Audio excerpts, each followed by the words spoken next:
இது அன்னம் போல் வாழ்க்கை.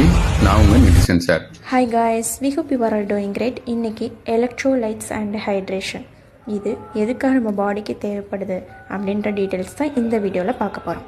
ஹைட்ரேஷன் என்பது நம்ம பாடி இயல்பாகவே ஃபங்க்ஷன் ஆகிறதுக்கு தேவையான தண்ணீரை கொடுக்கறதுக்கு தான் ஹைட்ரேஷன். அதாவது உடலுக்கு நீர்ச்சத்து அளிக்கும் செயல்முறைன்னு சொல்லலாம். இது இரத்த ஓட்டம், உடலின் வெப்பநிலை கட்டுப்பாடு, ஜீரணம் மற்றும் செல்களின் செயல்பாடுக்கு இது அவசியமானது. Next electrolytes.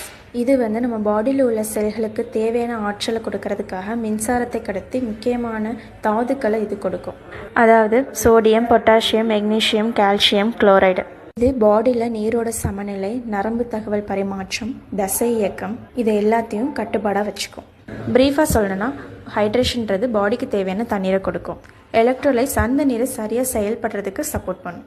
இந்த ஹைட்ரேஷன் வருவதற்கான காரணம் பார்த்திங்கன்னா, நம்ம சம்மர் சீசன்லாம் ரொம்ப தண்ணி குடிக்கவே மாட்டோம். அண்டு வயிற்றுப்போக்கு, வாந்தி, அதிக வெப்பநிலை, இதனால வாய் உலர்வு, அதிக சோர்வு, தலைவலி, மயக்கம் இதெல்லாம் ஏற்படும். அதே மாதிரி தான் எலக்ட்ரோலைட்ஸ் ஏற்படுறதுக்கான காரணம் பார்த்திங்கன்னா, அதிக வேர்வு, உப்பு கனிமங்கள் இல்லாத ஃபுட் எடுத்துக்கிறது, நீண்ட நேரம் உடற்பயிற்சி செய்கிறது.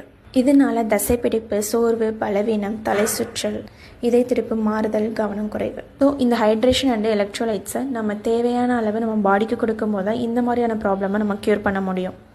அதனால நம்ம பாடியை எப்படி ஹைட்ரேஷனாக வச்சுக்கணும், எந்த அளவு தண்ணீர் எடுத்துக்கணும், அண்ட் எலக்ட்ரோலைட்ஸையும் நம்ம பாடிக்கு எப்படி கொடுக்கணுன்ற டீட்டெயில்ஸ் வேணும்னா நம்ம சிவகாசியில் இருக்க லக்கீஸ் வெல்னஸ் சென்டரை கான்டாக்ட் பண்ணி ஸ்க்ரீனில் தெரிகிற QR கோடை ஸ்கேன் பண்ணி ஃபாலோ பண்ணிக்கோங்க. தேங்க்ஸ் ஃபார் வாட்சிங். Have a nice day.